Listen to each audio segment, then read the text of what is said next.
我嘴挑，新来的做饭阿姨烧了一手好菜，很适合我胃口。她以为拿捏了我的胃就能拿捏我的人。上岗后安分守己了半个月，便开始作妖。今天提加薪，明天要早走，连碗我都替她洗了。最后埋怨我说：“姑娘，现在天气太热了，你自己去买菜吧。”感情在下一步是要我买菜做饭给她吃了。我压着怒火：“刘姨，我跟你结下这个月的工资，明天不用来了。”她暴怒了：“我以前做大户人家的，给小费都比你这一个月多挣得多，抠抠搜搜，老娘还不伺候了。”临走时她扬言：“小贱人，老娘有的是法子，要你身败名裂。”巧了，我也是。给我做了2年饭的阿姨，因为儿媳妇马上要生了，前来请辞。虽然很是不舍，但照顾家人坐月子，帮忙带孙子更加重要。我当即就同意了，并塞给她一个信封，里面的就6万8全当时给她孙子的红包。家政公司第2天派了一个阿姨上门，她叫刘秀芳，身材微胖，脸上总是挂着笑容，看起来一副很好相处的样子。刘姨，我对饭菜的要求有点高，饭必须要五谷杂粮，菜必须少油少盐，还味道好。她哈哈大笑，拍拍胸脯说：“姑娘放心，刘姨做了几10年的菜了，还考了营养师证，持证上岗，保准味道好还营养健康，还不让你长1两肉。现在就是饭点了，刘姨这就去给你露一手。”刘秀芳进了厨房后，先将自己的手洗干净，再去开冰箱找食材。我是一个很注重细节的人，看着她自然的洗干净手，心里很是踏实。不一会儿功夫，刘秀芳就给弄好了3菜1汤。姑娘，饭做好了，你过来吃饭吧。我扫了一眼厨房，台面干净整洁，地板无水渍，再看眼餐桌上的3菜1汤，菜式新颖，装盘好看。我顿时来了胃口，玉米清爽不油腻，牛肉软嫩好入口。姑娘，好吃吗？刘秀芳一边刷锅子一边问。我冲她竖起大拇指，好吃，很好吃。姑娘，刘姨会做菜色可多了，如果你觉得我合适，等会吃完饭啊，就跟公司说把我定下来，这样我也好安心能在你这儿做下去。我当即就给家政公司打电话，把刘秀芳定了下来，还心中暗暗窃喜，觉得自己命好，能再度找到好的做饭阿姨。但俗话说，好的保姆根本不会在市场上流通。一开始，刘秀芳还是一副好阿姨的面孔，她仔细观察着我的喜好，米饭喜欢吃软糯一点的，肉偏好牛肉，鱼喜欢清蒸，水果偏爱酸甜口的。她还考虑到我是一个美妆博主，会给我煮些水果茶、花茶，美容养颜。因为吃得好，胃病也没有再犯，有时候照镜子，我甚至觉得自己皮肤越发的红润，整个人气色都上来了。我特地向闺蜜许然炫耀自己捡漏了一个宝藏阿姨。总之，我对她是哪都满意。刘秀芳应该也看出了我对她很满意。半个月后，她洗干净锅子，坐在我对面。她神情平常，唠家常似的跟我说：“姑娘，我刚来的时候看你入户花园那里的花草有些蔫了。”哦，是吗？我回头一看，还真是，几盆我也叫不上名字的植物有些蔫蔫的。这些花是我妈种的，她每周来我这一趟，收拾一下房子。上周有事没来，花草每顾得上浇水。我跟你说，这些养在室内的花草啊，就是娇弱一些，得有人精心养护着。我有些意外，刘姨，你还知道养护花草啊？那当然，刘姨平时就爱捯饬这些。刘秀芳环顾四周，接着说：“姑娘，要不这样，你给我加点时薪，我每天帮你照料下花草，再帮你收拾下客厅。”行啊，加多少您提吧。哎呦，我也不好意思收你多了，每小时加50块钱行吗？刘芳真是胃口不小。一直以来，我和家政公司谈好的给做饭阿姨的薪资是每小时50块钱，一天2小时也就是100块钱。我筷子停顿了下，但想着她确实每天都在用心做菜，打扫厨房，50块钱加就加吧。我笑着回她：“行啊，那就麻烦刘姨替我照料花草了。”她喜出望外：“姑娘，你真是个好人，你放心，你的花草但凡一盆坏了，刘姨都照价赔偿。”我还自以为是的认为我对刘秀芳已经够好了，她应该已经满足了。不久后的一大早，刘秀芳给我打电话请假：“姑娘，真是抱歉，阿姨的婆婆刚刚摔了一跤，虽然看起来没有什么问题，但老人家的还是得要观察一段时间。所以刘姨今天请个假，照看下婆婆。”这种情况下请假谁都能理解，我当即就跟她说老人家的身体要紧，这2天都先别过来了，工资也不扣。电话那头对我滔滔不绝额表达感激之情。2天后，刘秀芳来了，她还特地买了点水果给我，表示感谢。临走时，她抹着泪跟我说：“姑娘，你也知道，老人家真不经摔，前2天摔了一跤，最近这段时间都下不了床，家里又没人照顾，所以这段时间能不能早点来，也早点回去照顾老人？那您几点来？9点行吗？”我很是诧异，9点钟来意味着8点半就开始算时间，那她10点半就走人了。等我吃午饭的时候，菜已经全部都凉了。我从小到大几乎不吃冷菜。见我蹙着眉不说话，刘秀芳哽咽了：“姑娘，没事，如果不方便的话，我还是按照之前的时间来。”我虽然也很不悦，但见她哭，一下就心软了。刘姨，就先按照您说的时间来吧。姑娘，你真是好人。这件事情我真是想简单了。第2天一早，连续的门铃声催促着我起床，我压制着起床气去给刘秀芳开门。不到10点，中饭就做好了，摆在桌上。刘秀芳到点就走，匆匆地留下一句话：“姑娘，你吃完饭的碗就放在水槽里，我明天早上一来就洗了。”我虽然不会，也不喜欢做饭，但我宁愿不吃，也无法接受用过的餐具、吃过的碗在厨房里过夜。但刚起床，实在是没胃口吃饭，没办法，我只能回锅热菜，吃完再自己洗碗刷锅。几天后，许然给我发来一张照片，佳敏，我舅妈家新来的做饭阿姨也姓刘，不会是你的那个刘一池两家吧？许然虽然没有见过刘秀芳本人，但我给她发过几次照片，也算是单方面认识刘秀芳了。照片拍得很清晰，我不用放大都能确定是刘秀芳。我顿时觉得自己就是个冤大头。拍些照片和视频给我，我要当面问问她。第2日，刘秀芳满头大汗的来了。一进门就跟我抱怨，姑娘，现在已经入夏了，大清早随便走动下都浑身是汗。我隐约觉得刘秀芳又要耍心眼了，而我竟然还有些好奇，可不是吗？这种天根本离不开空调房。我顺着她的话说，现在是太阳出的早，一上午就热死个人，等天黑了就凉快了。刘秀芳眼珠子滴溜溜转动，接着说，姑娘，你一天到晚的在空调房里可不行，得出去走动，锻炼锻炼身体。见我没说话，她接着劝导，你可不能趁着自己年轻就消耗身体，你看你晚上出去散散步，顺便把菜买回了，多好啊。我总算知道刘秀芳的目的了。我脸一沉，指责道，合同里写得很清楚，做饭阿姨负责买菜。刘秀芳头一次见我态度刚硬，她先是愣了一下，大概是觉得自己还能拿捏我，于是态度也强硬起来，姑娘，现在天气太热了，你要么自己去买菜，要么就加钱吧。这口气，感情我以后都要买好菜，做好饭给她吃了。我心里已经怒火阵阵，但刻在骨子里的教养告诉我，情绪要冷静。我压着怒火，刘姨，我跟你结下这个月的工资，明天不用来了。怎么，你这是要解雇我？对，你被解雇了。刘秀芳直接把菜往地上一扔，彻底不装了。我以前做大户人家的，给小费都比你这一个月多挣得多，抠抠搜搜，老娘还不伺候了。你是不是在以为给我每小时加了50块钱就觉得自己很大方？切，老娘还不伺候了，抠抠搜搜的穷逼！我把门打开，吼道，滚出去！你钱都没结，我凭什么出去？他攥紧我的手，面目狰狞，小贱人，单方面解约，给我赔3倍违约金，6000块钱，现在结！我奋力挣脱，点开视频，刘秀芳，你挺会啊，还能吃2家，你倒说说，谁违约在前？电梯门开了，几个保安快步走来，保安大哥，辛苦你们把他插出去。刘秀芳扑棱几下，被保安拖了出去。进电梯前，他扬言，小贱人，老娘有的是法子，要你身败名裂。尽管闹成这样，在家政公司那边，我还是说双方友好协商解约，总之各自安好，以后再也不见就行。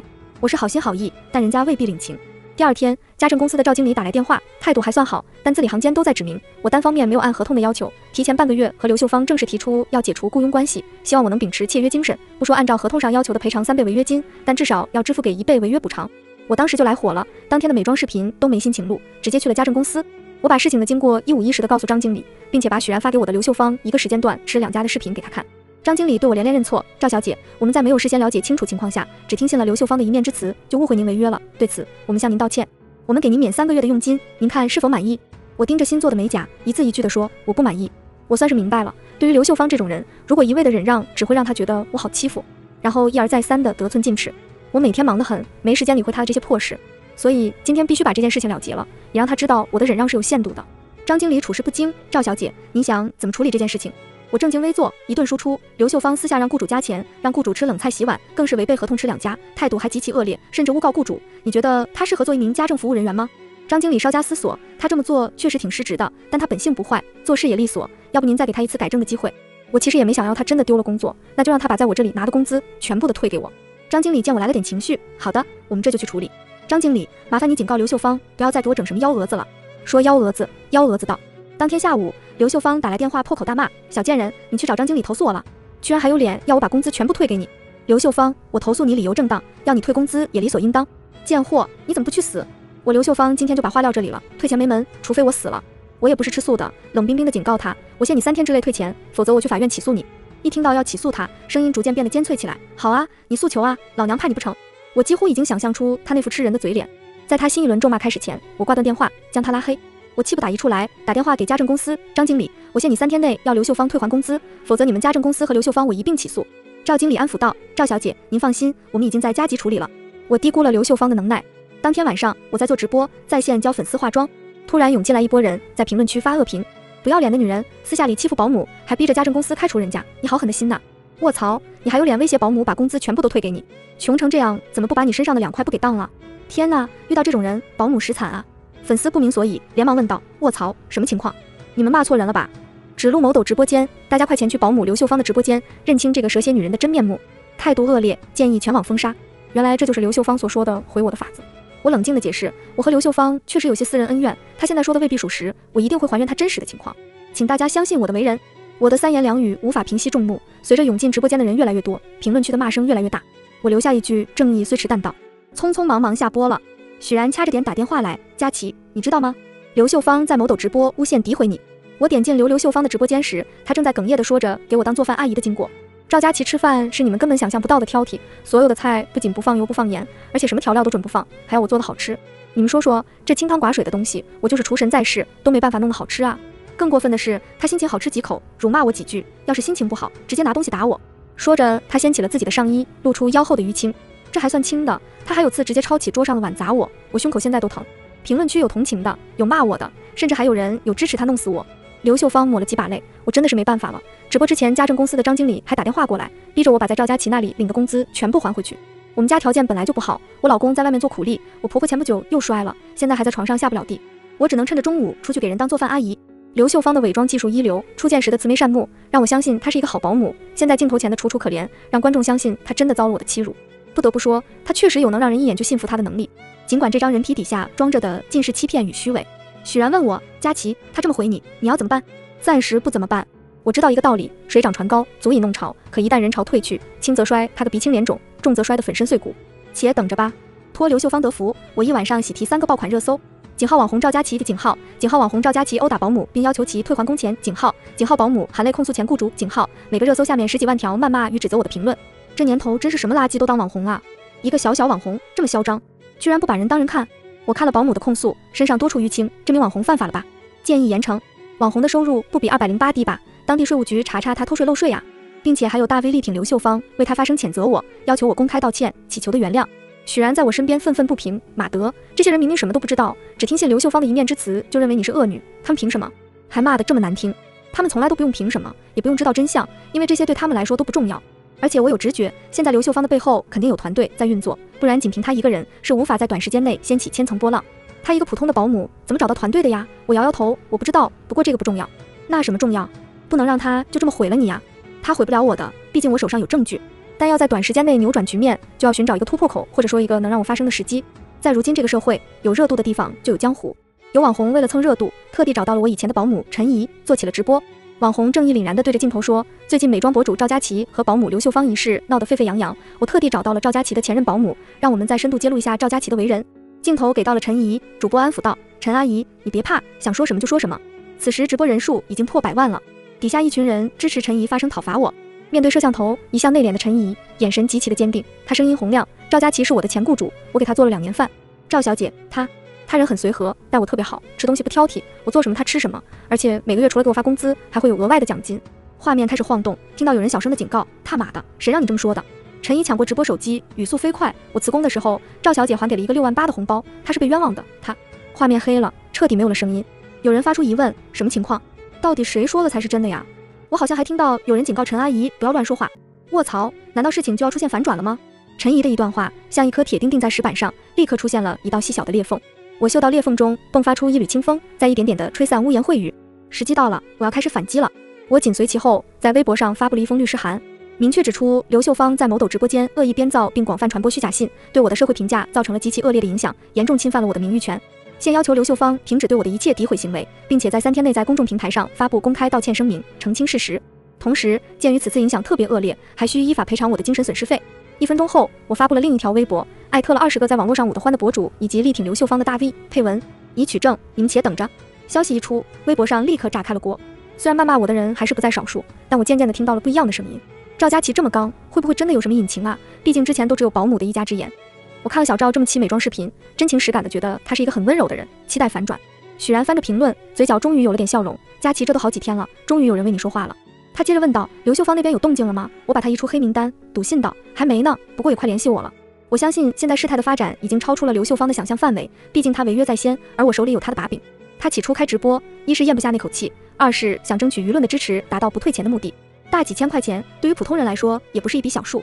傍晚时分，刘秀芳来电话了。你想怎么样？刘秀芳开口就是质问，我直接挂断了电话。1分钟后，他又来电话了，态度依旧，我可以公开道歉，但要钱没有。他凭什么以为我就是软柿子，这么好拿捏？我也不让步，欠必须到，钱也必须赔。刘秀芳不遑多让，甚至还有些理直气壮。赵佳琪，难道逼死我你就乐意了？刘秀芳，你别以己夺人，我可没有要你逼死的意思。况且我看你现在也丝毫没有悔改之意，有本事正面刚啊，小贱人！我本来是好心来找你私下协商，既然这样，那就让那帮人弄死你吧。我正要挂电话，一个男人声音传来，赵佳琪，我们已经掌握了你偷税漏税的证据，如果你还想在这个圈子里混，那得付出点代价。我一下来了兴趣，付出什么代价？不多，就600万而已。大叔，你怎么不去抢银行呢？我都要被气笑了。男人大言不惭地给我洗脑，你现在也是100万粉丝的网红了，赚钱就是分分钟的事情。你只要给了钱，刘秀芳这边马上公开道歉，道歉信我们都写好了，到时候就说是他污蔑的你，这样你不但能继续做网红，还能趁机吸一波粉，我们这是共赢。见我不说话，他接着说，你想你个头，回头再收拾你们。果然有团队撑腰，就是不一样。刘秀芳在微博上贴出了一封税务造假举报信，还很贴心的艾特我，配文。赵佳琪，该认错的人是你，等着你向公众道歉吧。趁井号赵佳琪偷税井号的词条还没来得及登上热搜榜，我就在底下图片评论了。不用你操心，我主动申请税务查账。图片上显示我在临城市税务局。从税务局出来，许然还是有些担心。佳琪，你不会有事了吧？放心，你闺蜜我呀，该税的税，不该税的不税，10诚实的好公民，怎么会有事？见我这么说，许然表情总算是缓下来了。刘秀芳和那群诈骗犯，看他们还怎么嚣张。我原先确实想不明白，刘秀芳只不过是一个普通的不能再普通的人了，有什么值得那帮人在背后努力的帮他？原来真正的目的是要讹我。但凡我有半点的灰色收入，他们便会像毒蛇猛兽一般的咬紧我，从此我将成为他们的人肉养料。可我税务上没有半天可乘之机，对他们自然也就没有了利用的价值，他们会毫无犹豫放手去寻找下一个目标。那税务局发布公告证明我依法纳税之日，也是刘秀芳被抛弃之日，届时他将孤立无援，而我还有的是后招等着他。几天后，税务部门公告了我的税务稽查结果，为核查到相关偷税漏税行为，网上一片哗然，有人为我发声，有人闭麦沉默，也有人坐不住了。刘秀芳打来电话，这次她终于学会了礼貌。姑娘，之前的种种都是刘姨的错，我现在就去发道歉声明。您大人有大量，高抬贵手，放我一条生路可以吗？刘秀芳，可我记得之前是你一直说要弄死我的，现在怎么成了我放你一条生路了？电话对面，刘秀芳哇哇大哭。姑娘，刘姨真的知道错了，您再给我一次机会可以吗？我一定改。我冷言，你先发道歉声明。姑娘，我就知道您会再给我机会，您真的是个大好人，我这就去发。刘秀芳竟然还认为她只要服软，再装模作样的哭一场，我就能立地成圣母玛利亚。可惜她错了，我既不是圣母玛利亚，更憎恨利用他人的善良来作恶的人。你道了歉，法院应该会有所考量的。我挂了电话，毕竟我忙得很，没时间和他掰扯。孤立无援的刘秀芳终究是发了道歉视频，视频中她态度还算诚恳。大家好，我是保姆刘秀芳，今天我是来道歉的。前段时间我在公众平台上说的关于前雇主赵佳琪的事情，都是我捏造的。他不但没有辱骂殴打我，反而对我很好。他要我退还工资所得，也是因为我先欺骗他说我婆婆生病了，要早点回家照顾，实际上我是去了另一户人家煮饭。姑娘，刘姨诬陷了你，对不起，期望你也能给我一次机会，能够既往不咎，我以后一定本分老实做人。事情突然的反转，再度掀起热烈的讨论。这才几天就反转了，敢信刘阿姨？如果你受人威胁的，眨眨眼睛，我们继续为你伸张。还有人相信这保姆呢？她道歉视频都说很清楚了，都是她造谣的。对呀，都要这份上了，怎么还这么多人不相信赵佳琪呀？相信网红姐可以呀，那必须得放实锤。建议网红姐直接砸证据，不然就是在欺负老实人。这届网友还有点子双标在身上啊！既然要实锤，我就砸锤吧。证据一：刘秀芳上岗半个月，我直接加薪1倍。我放出合同和工资支付凭证。PS： 刘秀芳加薪理由是帮我照料花草和整理客厅，但她只交过2次水。证据2：刘秀芳做的菜每餐都认真吃，无任何辱骂和殴打行为。我放出了头1个月的全部吃饭视频。PS： 月后，刘秀芳以婆婆声明，每天10点30就走人了，都是我自己热菜刷碗。证据3：刘秀芳违约，同一个时间段吃2家饭。我放出了许然拍的刘秀芳煮饭视频。PS： 刘秀芳从我家离开后，直接去了下家煮饭。证据4：刘秀芳嫌天气热，要我自己买菜，否则要求加工资。我放出了视频。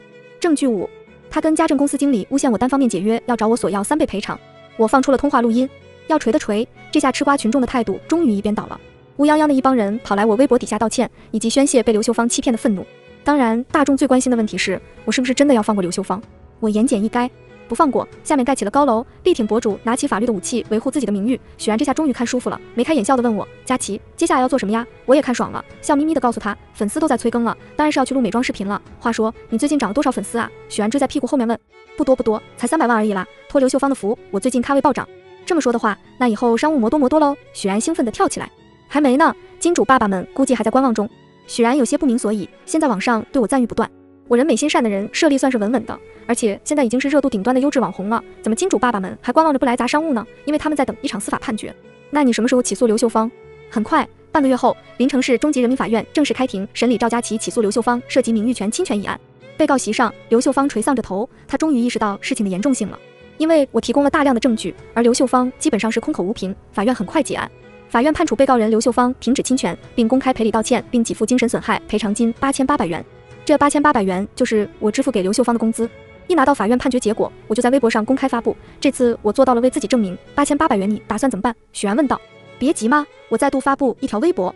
此次刘秀芳赔偿的精神损失费8800元，在此基础上，我决定额外捐赠其价值的100倍，即人民币888800元，作为慈善教育基金，助力山区儿童的教育事业，让更多的孩子能够拥有读书的机会，点亮他们未来的希望之光。附图：捐款记录。这次我又喜提3个热搜：井号赵佳琪胜诉，井号赵佳琪捐款助力山区儿童教育事业，井号保姆刘秀芳公开道歉赵佳琪，井号我赵佳琪终于赢了。刘秀芳彻底败了。在她公开道歉后，临城市家政行业协会随后发声，协会内的会员企业将永不录用刘秀芳，以此警醒所有从业人员要品行端正，共同维护行业的良好声誉。与此同时，刘秀芳微博下面一条评论悄然登顶。刘秀芳的老公叫邓虎，开了个叫龙虎车行的黑店，坑了我3万的租车费。因为是个案维权很艰辛，有没有和我一样受骗者？我们一起维权，替自己讨回血汗钱。原来邓虎开了家小型的面包车租赁公司，平时来租车的都是些学历不高的普通老百姓，他们不懂合同法，也不会逐字逐句的看合同条款。于是被邓虎钻了空子，他在合同上设了字词陷阱，将面包车租赁合同偷梁换柱成面包车买卖合同。合同一签，租车变成了买车，押金变成了卖价，自然就退不回了。可那破烂2车面包车根本不值3万块钱。没想到此评论一呼百应，一下涌现出20几个受骗者，他们集体维权，这下邓虎的合同诈骗罪是逃脱不了了。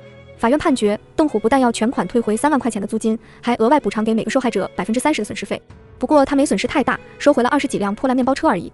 邓虎觉得自己本来事情做得滴水不漏，都是因为刘秀芳在外面惹了这么大的事情，才让这么多受害者联合起来维权。如今他邓虎的名声彻底臭了，没有人会再找他租旧面包车，而2手破面包车又卖不出去，全砸自己手里了，过不了几年就得要全部报废了。这一次他真的赔的只剩下条底裤了。邓虎当时气不打一处来，对着刘秀芳就是一顿拳打脚踢。几个小时后，刘秀芳被送进了医院抢救。佳琪，有个新品已经过了品控了，你定夺下接不接？许然将产品放到我办公桌上，这是一个婴幼儿的润肤霜，各项资质都齐全。我将润肤上拿起又轻轻放下。许然，你让品控再去送检下，我再确定接不接。都说网红的尽头是直播带货，因为刘秀芳一事，我的口碑暴涨，大家都觉得一个能友善对待人的网红人品一定信得过。所以法院判决后的1个月，我从美妆博主成功转型为带货主播，晚上7点直播正式开始。嗨哥嗨喽，各位宝宝们晚上好啊，欢迎来到赵佳琪的直播间，全文完。